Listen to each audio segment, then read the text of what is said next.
थे हरे कृष्ण, जय भोलेनाथ। आज कार्तिक मास के कृष्ण पक्ष की चतुर्दशी तिथि है और आज है मासिक शिवरात्रि और नरक चतुर्दशी का पावन दिन।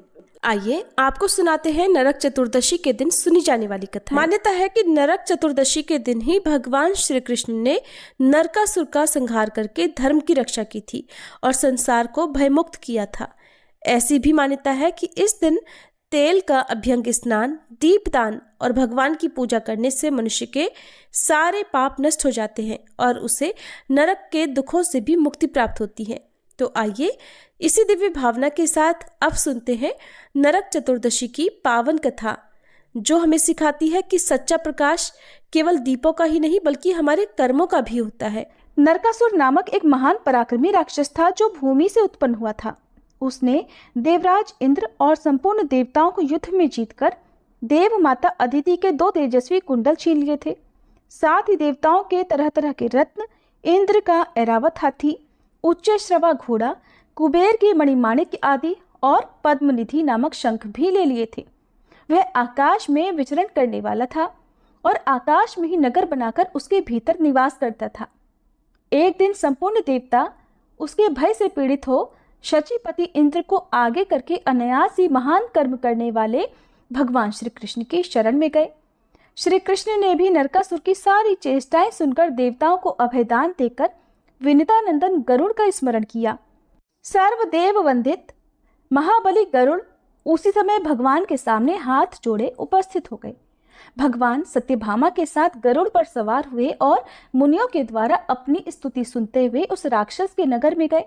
जैसे आकाश में सूर्य का मंडल दीप्यमान होता है, उसी प्रकार उसका नगर भी उद्भासित हो रहा था।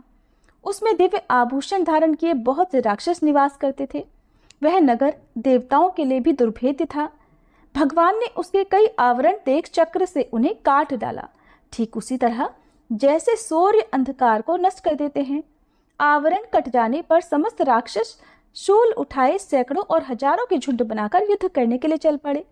विजय की इच्छा रखने वाले निशाचर, तोमर, भिंदीपाल और पट्टिश आदि अस्त्र शस्त्रों से भगवान श्री कृष्ण पर प्रहार करने लगे। तब भगवान श्री कृष्ण ने भी शारंग धनुष लेकर उनके दिव्य अस्त्र शस्त्रों को काट डाला और अग्नि के समान तेजस्वी बाणों से उन सब का संहार आरंभ किया। इस प्रकार समस्त राक्षस मारे जाकर पृथ्वी पर गिर पड़े। संपूर्ण दानवों का वध करके कमल नयन भगवान पुरुषोत्तम ने पांचजन्य नामक शंख बजाया। शंखनाद सुनकर पराक्रमी दैत्य नरकासुर दिव्य रथ पर आरूढ़ होकर भगवान से युद्ध करने के लिए आया। उन दोनों में अत्यंत भयंकर घमासान युद्ध हुआ जो रोंगटे खड़े कर देने वाला था। वे दोनों बरसते हुए मेघों की तरह हजारों बाणों की झड़ी लगा रहे थे। इसी बीच में भगवान वासुदेव ने अर्धचंद्राकार बाण से उस राक्षस का धनुष काट दिया और उसकी छाती पर महान दिव्यास्त्र का प्रहार किया। उससे हृदय विदीर्ण हो जाने के कारण वह महान असुर पृथ्वी पर गिर पड़ा। तब भूमि की प्रार्थना से भगवान श्री कृष्ण उस राक्षस के समीप गए और बोले, तुम कोई वर मांगो। यह सुनकर राक्षस ने गरुड़ पर बैठे हुए भगवान श्री कृष्ण से कहा, संपूर्ण भूतों के स्वामी श्री कृष्ण, मुझे वरदान की कोई आवश्यकता नहीं, फिर भी दूसरे लोगों के हित के लिए आपसे एक उत्तम वर मांगता हूँ। मधुसूदन, जो मनुष्य मेरी मृत्यु के दिन मांगलिक स्नान करें उन्हें कभी नरक की प्राप्ति न हो। एवं अस्तु कहकर भगवान ने उसे वह वर दे दिया। नरकासुर ने ब्रह्मा और शिव आदि देवताओं द्वारा पूजित वज्र और वैदूर्य मणि से बने हुए नुपुरों से सुशोभित और शरतकाल के खिले हुए कमल के समान कोमल भगवत चरणों का दर्शन करते हुए अपने प्राणों का परित्याग किया और श्री हरि का सारूप्य प्राप्त कर लिया। इसके बाद देवता और महर्षि आनंद मग्न होकर भगवान के ऊपर फूलों की वर्षा और स्तुति करने लगे। इसके बाद कमल नयन भगवान श्री कृष्ण ने नरकासुर के नगर में प्रवेश किया और उसने बलपूर्वक जो देवताओं का धन लूट लिया था वो सब उन्हें वापस कर दिया। देव माता अदिति के दोनों कुंडल, उच्च श्रवा घोड़ा, ऐरावत हाथी और दीप्तिमान मणिमय पर्वत, ये सारी वस्तुएं भगवान ने इंद्र को दे दी। बलवान नरकासुर ने समस्त राजाओं को जीतकर सभी राष्ट्रों से जो 16,000 कन्याओं का अपहरण किया था, वे सब की सब उसके अंतःपुर में कैद थीं। सैकड़ों कामदेव की शोभा को तिरस्कृत करने वाले महापराक्रमी श्री कृष्ण को देखकर उन सब ने उन्हें अपना पति बना लिया। तब अनंत रूप धारण करने वाले भगवान गोविंद ने एक ही लग्न में उन सब का पानी ग्रहण किया। नरकासुर के सभी पुत्र पृथ्वी देवी को आगे करके भगवान गोविंद की शरण में गए। तब दयानिधि भगवान ने उन सब की रक्षा की और पृथ्वी के वचनों का हर आदर महीने करते के हुए कृष्ण उन्हें पक्ष की नरकासुर के राज चतुर्दशी पर तिथि स्थापित कर दिया। भोलेनाथ को समर्पित होती है। तो आइए आज इस पावन दिन पर सुनते हैं मासिक शिवरात्रि की कथा। मृत्यु को कोई जीत नहीं सकता। स्वयं श्री ब्रह्मा जी भी चतुर्युगी के अंत में मृत्यु के द्वारा पर ब्रह्म में लीन हो जाते हैं, लेकिन भगवान शिव ने कई बार मृत्यु को पराजित किया है, इसलिए वे मृत्युंजय और काल के भी काल महाकाल कहलाते हैं। ईश्वर के प्रिय भक्त का स्वामी स्वयं ईश्वर ही होता है, उस पर मृत्यु का भी अधिकार नहीं होता। मृत्यु के देवता स्वयं यमराज भी ईश्वर के भक्त पर जबरदस्ती करें तो यमराज जी भी मृत्यु से अछूते नहीं रह सकते।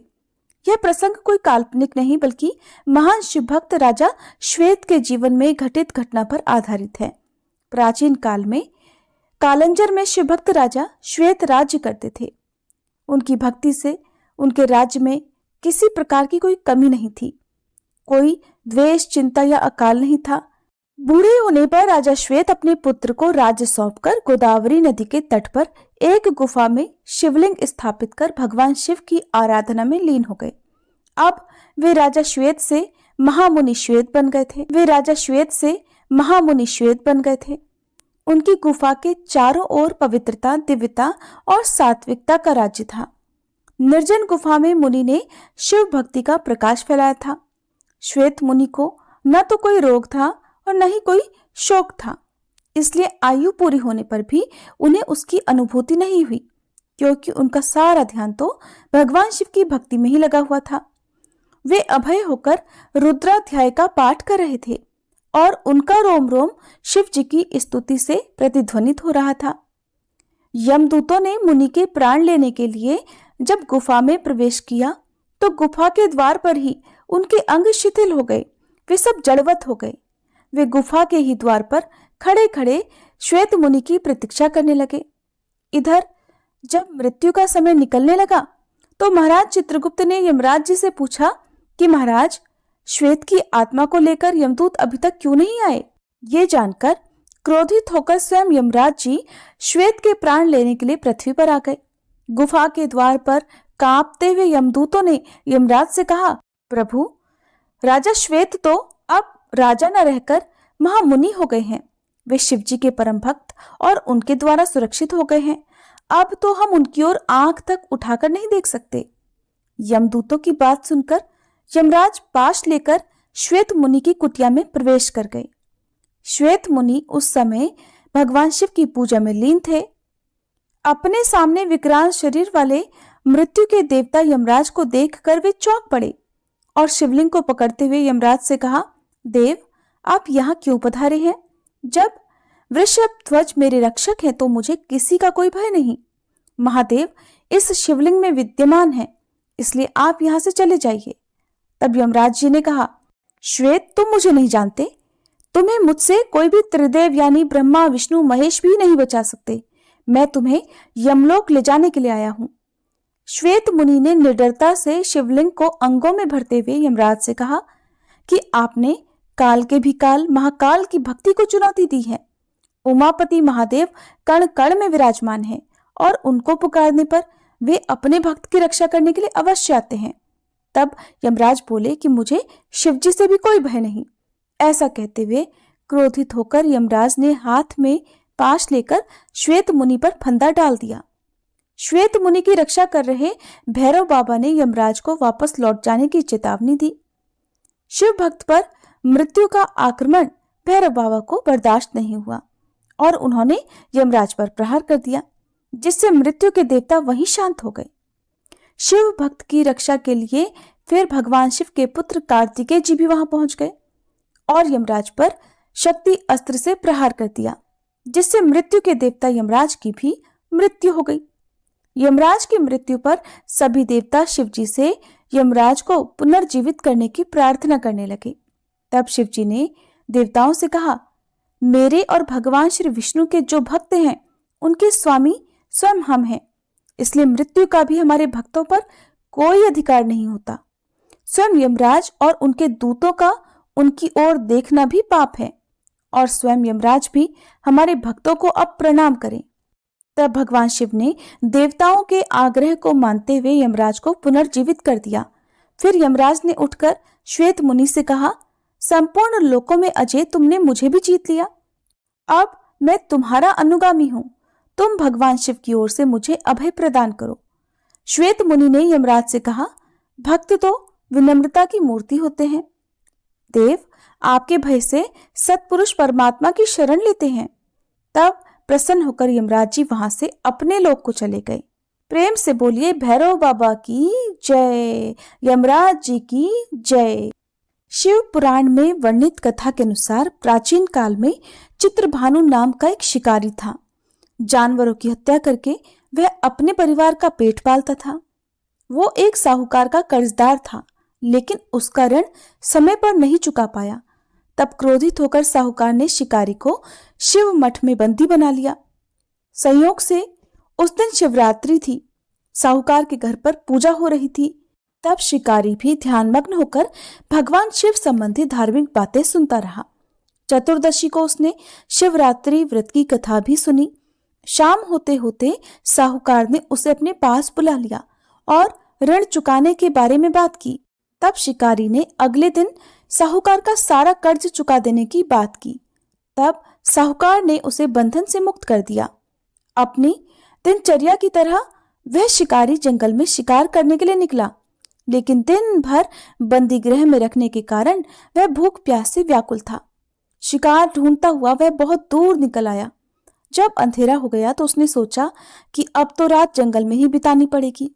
तब वह उस जंगल में एक तालाब के किनारे एक बेल के पेड़ पर चढ़कर रात बीतने का इंतजार करने लगा। बेल के पेड़ के नीचे एक शिवलिंग था जो बेलपत्र से ढका हुआ था। शिकारी को इस बात का पता नहीं चला। पड़ाव बनाते समय उसने जो टहनियां तोड़ी वे संयोग से उस शिवलिंग पर गिरती चली गईं। इस प्रकार दिन भर भूखे प्यासे शिकारी का व्रत भी हो गया और शिवलिंग पर बिल्वपत्र भी चढ़ गए। एक पहर रात बीत जाने पर एक गर्भिणी हिरनी तालाब पर पानी पीने पहुंची। शिकारी ने उसे देखा तो धनुष पर तीर चढ़ाकर जैसे ही डोरी खींची, हिरनी बोल उठी, मैं गर्भिणी हूं, जल्दी ही बच्चे को जन्म दूंगी। तुम एक साथ इस तरह दो दो जीवों की हत्या करोगे जो ठीक नहीं है। मैं अपने बच्चे को जन्म देकर जल्दी ही तुम्हारे सामने आ जाऊंगी, तब तुम मुझे मार लेना। शिकारी ने प्रत्यंचा ढीली कर दी और हिरनी भी देखते ही देखते जंगली झाड़ियों में गायब हो गई। डोरी ढीली करने और चढ़ाने के वक्त कुछ बेलपत्र अनायास ही टूटकर शिवलिंग पर गिर गए। इस प्रकार उस शिकारी के द्वारा अनजाने में ही शिवरात्रि के प्रथम पहर की पूजा भी संपन्न हो गई। कुछ ही देर बाद एक और हिरनी उधर से निकली। शिकारी की खुशी का ठिकाना नहीं रहा। पास आने पर उसने धनुष पर बाण चढ़ाया। तब उसे देखकर हिरनी ने विनम्रता पूर्वक निवेदन किया, हे शिकारी, मैं थोड़ी देर पहले ऋतु से निवृत्त हुई हूँ, कामातुर विरहिणी हूँ, अपने प्रिय की खोज में भटक रही हूँ। अपने पति से मिलकर मैं जल्दी ही तुम्हारे पास आ जाऊंगी। तब शिकारी ने उसे भी जाने दिया। 2 बार शिकार को खोकर अब उसका माथा ठनका। शिकारी चिंता में पड़ गया। रात का आखिरी पहर बीत रहा था। इस बार भी धनुष से लगकर कुछ बेलपत्र शिवलिंग पर जा गिरे और दूसरे पहर की पूजा भी संपन्न हो गई। तभी एक और हिरनी अपने बच्चों के साथ उधर से निकली। शिकारी के लिए यह स्वर्णिम अवसर था। उसने धनुष पर तीर चढ़ाने में अब बिल्कुल देर नहीं की। वह तीर छोड़ने ही वाला था कि हिरनी बोल उठी, हे शिकारी, मैं इन बच्चों को इनके पिता के पास छोड़कर आ जाऊंगी। इस समय तुम मुझे मत मारो। शिकारी हंसने लगा और बोला, सामने आए शिकार को छोड़ दूं? मैं इतना मूर्ख नहीं हूं। इससे पहले भी मैं 2 बार अपना शिकार गंवा चुका हूं। मेरे बच्चे भी भूख प्यास से व्याकुल हो रहे होंगे। उत्तर में हिरनी ने कहा, जैसे तुम्हें अपने बच्चों की ममता सता रही है, ठीक वैसे ही मुझे भी। शिकारी, मेरा विश्वास करो, मैं इन बच्चों को इनके पिता के पास छोड़कर तुरंत वापस लौट आऊंगी। हिरनी का दीन स्वर सुनकर शिकारी को उस पर दया आ गई। उसने उस हिरनी को भी जाने दिया। शिकार के अभाव में तथा भूख प्यास से व्याकुल शिकारी अनजाने में ही बेल वृक्ष पर बैठा हुआ बेलपत्र तोड़ तोड़कर नीचे फेंकता जा रहा था। सुबह होने को ही तो उसे एक हष्ट पुष्ट हिरन उसी रास्ते पर नजर आया। शिकारी ने सोच लिया कि इसका शिकार तो वह अवश्य करेगा। शिकारी की तनी प्रत्यंचा देखकर वह हिरन विनीत स्वर में बोला, हे शिकारी, अगर तुमने मुझसे पहले आने वाली 3 हिरनियों और छोटे छोटे बच्चों को मार डाला है तो मुझे मारने में भी देर मत करो। मैं उन हिरनियों का पति हूं। अगर तुमने उन्हें जीवन दान दिया है तो मुझे भी कुछ देर का जीवन देने की कृपा करो। मैं उन सब से मिलकर तुम्हारे सामने खुद ही उपस्थित हो जाऊंगा। हिरन की ये बात सुनते ही शिकारी के सामने रात का पूरा घटना चक्र घूम गया। उसने सारी बातें हिरन को सुना दी। जानकर हिरन बोला, मेरी 3 पत्नियां जिस प्रकार प्रतिज्ञा करके यहाँ से गई हैं, मेरी मृत्यु से वे अपने धर्म का पालन नहीं कर पाएंगी।